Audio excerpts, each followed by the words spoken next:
দেখেন পর পর মোবাইলে অ্যালার্ম বাজে উঠে, মানে বোম মারে, বোম ঢুকলে কাতারে মোবাইলে সিগন্যাল বাজে উঠে, সিগন্যাল বাজলে সবাই দৌড়ে বাইরে আসে এইভাবে।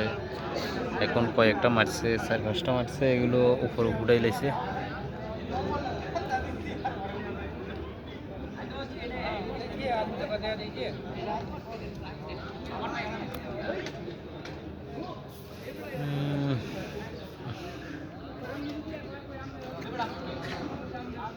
প্রবাসীকেও অবস্থা খুব টাইট, আতঙ্ক আছে, কাম কাজ বন্ধ এই যে কয়েকদিন ধরে। ঠিক আছে, এখানে সব এয়ারপোর্টে কাজ করে, তো এয়ারপোর্টও বুম মারে।